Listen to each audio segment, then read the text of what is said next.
passage.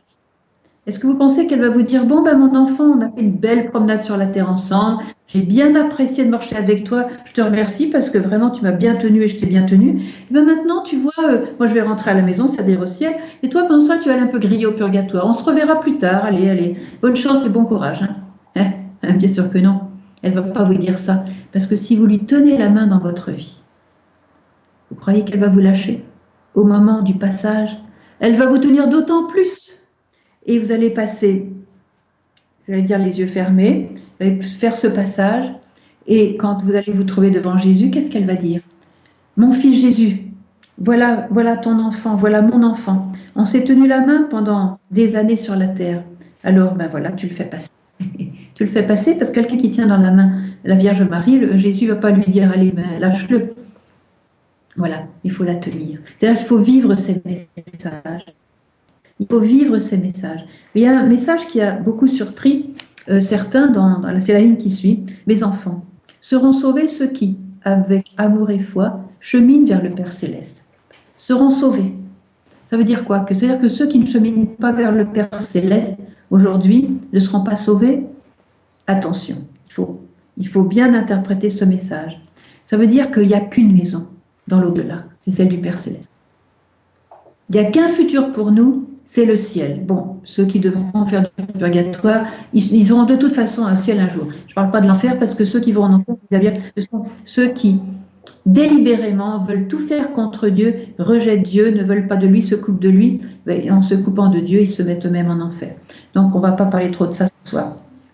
Mais ce que je voudrais dire, c'est que notre seul avenir, notre seul futur réel, notre seule maison de retraite en quelque sorte, c'est le ciel. Il n'y a rien d'autre. Comme l'a dit la Vierge, il y a des gens qui croient qu'après la mort, il n'y a rien.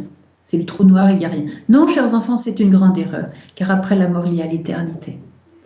Alors, ceux qui cheminent vers le Père Céleste, c'est ceux qui cheminent vers le ciel. Il n'y a qu'un salut, c'est celui que nous offre le Père du ciel. Parce qu'aujourd'hui, il y a beaucoup de faux saluts qui nous sont offerts.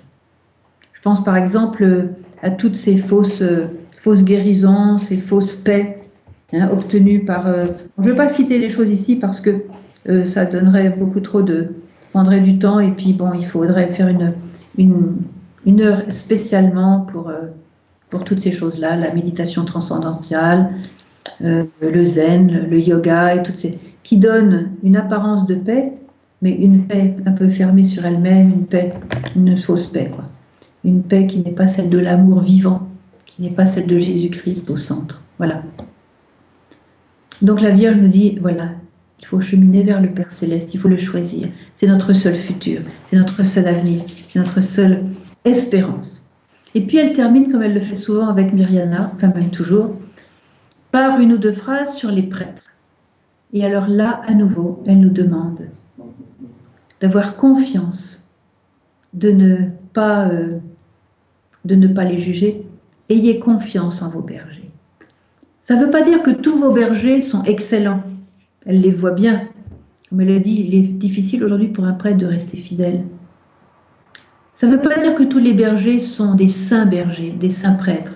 Mais quand elle nous dit « ayez confiance en vos bergers », ça veut dire que d'abord votre confiance sera récompensée, mais ça va aussi ressusciter vos bergers. Parce que beaucoup de prêtres souffrent du fait qu'on n'a pas confiance en eux. Regardez un enfant en qui on n'a pas confiance, eh bien on le détruit. On détruit son cœur, on détruit son espérance.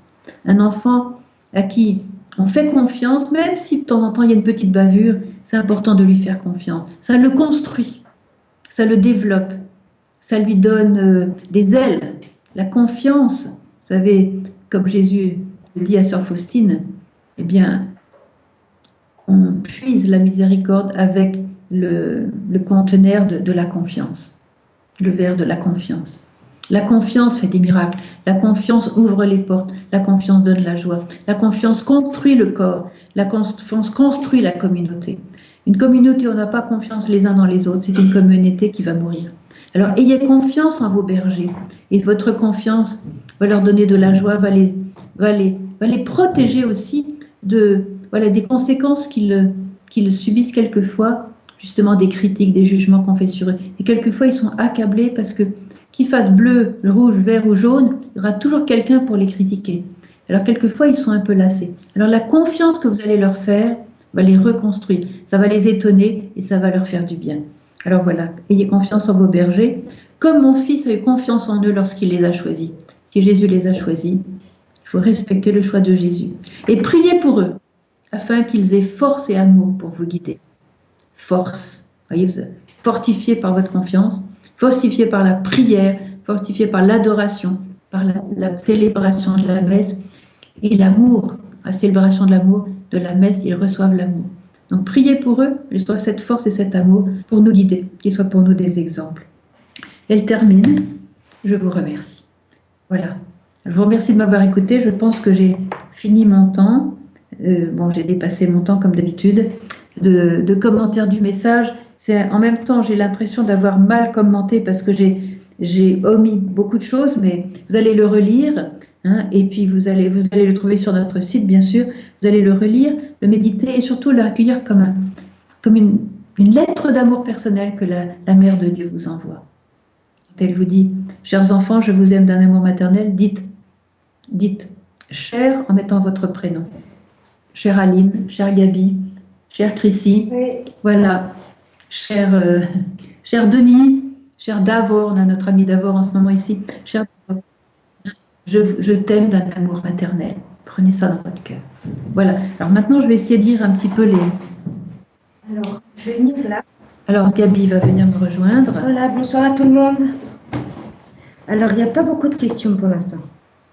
C'est que des intentions de prière. Oui, non, mais j'en ai une là. Par contre, au début, il y avait la question par rapport au travail du dimanche. Oui, une personne nous demandait si, puisqu'il est dit qu'on ne peut pas travailler le dimanche, travailler le Shabbat, donc pour nous le dimanche, le jour du Seigneur, disons, et est-ce qu'on a quand même le droit de... Est-ce qu'on a quand même le droit de faire sa lessive? Est-ce qu'on a le droit de faire son marché? Est-ce qu'on a le droit de nettoyer sa maison? Est-ce qu'on a de jardiner? Voilà. Alors, jardiner, oui. Nettoyer sa maison, oui. Mais pas acheter des choses. Pourquoi? Parce que normalement, quelqu'un qui est chrétien et qui a un magasin doit fermer son magasin le dimanche. Sauf si ce sont des choses comme, par exemple, de la pharmacie ou des choses de première... Une boulangerie, c'est sûr, doit ouvrir le dimanche, matin en tout cas. Un magasin de choses médicales, bien sûr. Parce que la vie est essentielle. La vie et la survie sont essentielles. Mais à chaque fois, par exemple, vous allez acheter une paire de chaussures le dimanche. Qu'est-ce que vous faites? Eh bien, vous confortez le marchand de chaussures à ouvrir son magasin le dimanche. Et donc, ce n'est pas une bonne chose, ce n'est pas une bonne œuvre. Voyez. Donc, voilà la réponse, elle est toute simple. Et je pense que si tous les catholiques, tous les chrétiens, tous ceux qui se réclament du jour du Seigneur faisaient ça, eh bien, même les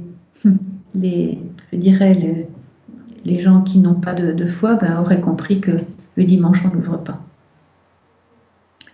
Il y avait une autre question, Gabi, oui, le cœur. Il y a le cœur. Par rapport au cœur, il y avait au tout début une question. Ah, là, il y a quelqu'un qui est des chambres d'eau. Oui, qu'est-ce que c'est que la pression sur le cœur? Alors, c'était simplement, je remonte les chats. J'en peux plus. Par rapport au cœur, tu peux demander à quelqu'un qui demandait. Si tu as quelque chose à dire. Oui, non, mais je sais plus. Moi non plus, je ne sais plus. C'était pas la question. Alors, tiens, il y a des questions. Tiens, commencer les questions. Alors, oui, mettez maintenant vos questions et puis, alors. Est-ce que tu as l'air Le Saint curé d'Ars disait sur le dimanche. Ah bah oui, il disait ça. Oh, le curé d'Ars était très très sévère sur le dimanche. Je vais dire pourquoi. Parce que, vous voyez, Dieu a créé le monde en 7 jours. En 6 jours, et le 7e jour, il s'est reposé. Pour que ce jour-là soit saint et soit consacré à Dieu. Si on n'a pas le sens de Dieu et de lui consacrer du temps, eh bien, on omet de se mettre sous la bénédiction de Dieu. Je vois à Medjugorje, il y a plein de magasins qui ouvrent le dimanche et certains ferment le dimanche. Et certains, le dimanche, bien sûr, il y a des clients qui viendraient le dimanche et ça ferait peut-être plus d'argent. Eh bien, détrompez-vous. Les magasins les plus bénis par Dieu, ce sont ceux qui ferment le dimanche. Si vous ouvrez votre magasin le dimanche, essayez, fermez-le le dimanche et vous verrez que la bénédiction de Dieu sera sur vous. Parce que quand on vit les commandements de Dieu, on se met sous la bénédiction de Dieu. Et si on pense qu'il est meilleur de faire autrement, eh bien on se trompe parce que qu'est-ce qu'il y a de meilleur que la bénédiction de Dieu? Si le Seigneur ne bâtit la maison, en vain peine le maçon. Si le Seigneur lui-même ne garde la ville, en vain les gardes veillent. Nous, on fait de l'humain, mais lui fait du divin. Voilà la question là. Voilà. Faut que tu lises à haute voix. Alors, est-ce qu'il vaut mieux prier Marie ou bien le Père du ciel? Si on ne prie que le Père du ciel en oubliant Marie, Marie en est-elle blessée? Ça, c'est trop mignon comme question. Alors, il faut savoir que là-haut, ils s'aiment énormément les uns les autres. Et ils sont contents quand on prie l'un ou l'autre. Par exemple, si je prie le Père Céleste, Marie est folle de joie. Si le Père Céleste voit que je prie Marie, il est fou de joie de voir que je prie Marie. Vous voyez, ils s'aiment et il n'y a pas de comparaison, de jalousie, de jugement comme ça. Marie, elle est intermédiaire entre Dieu et nous. Marie, elle intercède. Alors, quand on prie Marie, eh bien, en fait, quand on prie Marie, c'est pour aller mieux vers Jésus. Et quand elle nous parle de l'air, elle se présente toujours comme quelqu'un qui nous porte à Jésus. Vous voyez, on parlait tout à l'heure du sein maternel de Marie. Ben, si Marie nous porte dans son sein maternel, qui on trouve dans son sein maternel? Jésus. Et Jésus, qu'est-ce qu'il a en lui? Il a l'Esprit Saint. Et il dit, qui me voit, voit le Père. Donc quand on habite en Marie, on a la Sainte Trinité. Il n'y a pas ces barrières que nous, on a créées. Et la Vierge va dire dans un message, c'est vous, chers enfants, qui avez créé les barrières entre vous sur la terre. Parce que dans le cœur de Dieu, il n'y a pas de barrière. Alors priez Marie tant que vous voulez. Quand vous prierez Marie, le Père se réjouira. Et priez le Père Céleste tant que vous voulez. Tiens, je vais vous donner un petit témoignage personnel. Lorsque j'ai eu une période très très difficile, bon, ceux qui connaissent un peu mon histoire le savent, où j'ai été plongée dans un grand désespoir et j'ai maudit le jour de ma naissance, qui n'était pas très bien, mais il y a des gens qui font ça. Bref, le Seigneur m'a guéri, etc. Il m'a appelé, bon, gloire à Dieu. Quand je suis arrivée à Medjugorje, j'étais toute contente, je me disais, je vais aller prier de longues heures sur la colline des apparitions. Et en grimpant les premiers mètres de la colline des apparitions, je disais à Marie, je vais être là-haut, je vais passer une bonne heure avec toi, je vais te prier, je vais être avec toi et tout, c'est super. Bon, arrivé là-haut, je ne pouvais dire que Père. Je ne pouvais pas dire autre chose, c'est la prière, en quelque sorte, qui me venait, qui s'imposait à moi. De tout mon cœur, c'était le mot Père, je te remercie pour le don de la vie. Et je passais une heure à dire, Père, je te remercie, mais avec vraiment tout mon cœur, pour le don de la vie. Et je descendais la colline et je me disais, j'avais promis à la Vierge de la prier. Et je dois dire que j'étais le Père, et la pauvre Vierge, là, elle n'a pas eu sa dose. Et puis après, j'ai compris. C'était elle qui m'a mise dans les mains du Père. C'est elle, voyant que je voulais la prier, elle m'a donné ce dont j'avais besoin. Après avoir tellement maudit le jour de ma naissance, il fallait que, en quelque sorte, que je dise cela au Père. Je te bénis pour le don de la vie. Je te bénis pour la joie de vivre. Voilà. Voyez. Donc, c'est pour vous dire qu'ils se donnent les uns aux autres. Voyez. Je vais prier Marie, elle me met dans les mains du Père.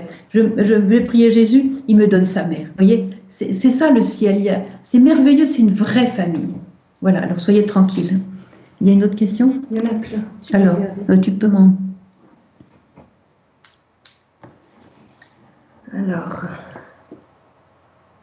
Alors, une très bonne question. Que devient notre relation, notre prière, lorsque la conscience disparaît peu à peu, par exemple avec l'Alzheimer? Alors, ça, c'est une très bonne question. Et ça touche aussi les personnes qui sont, par exemple, autistes, ou les personnes qui naissent avec un cerveau abîmé et qui peut-être ne parleront jamais, ne comprendront jamais, et semblent simplement un corps qu'il faut nourrir, laver, etc. Alors, une chose très importante, c'est que toute personne humaine a une conscience d'amour. Toute personne humaine a une âme. Et cette âme est infiniment plus grande et plus profonde que le cerveau et l'intelligence qu'on peut avoir. Jésus fait des œuvres extraordinaires dans des personnes qui semblent prostrées, par exemple. Des personnes qui n'ont plus leur jugement, qui n'ont plus leur conscience, ne reconnaissent plus les membres de leur famille. Ces personnes-là sont des personnes qui sont encore vivantes et qui ont intensité de vie intérieure extraordinaire. Parce qu'en quelque sorte, Dieu n'est plus gêné par leurs propres pensées, leurs propres distractions, leurs propres, voilà, leur propre faire, si vous voulez. Alors, l'âme est infiniment plus profonde que le cerveau, que le système nerveux. Et une personne qui a l'Alzheimer, ou une personne qui est autiste, ou une personne qui est handicapée mentale, eh bien, est une personne dont l'âme est quelquefois beaucoup plus sensible que la nôtre. Parce que c'est une âme qui n'est pas distraite par l'action, par les relations humaines, par tout ça, vous voyez.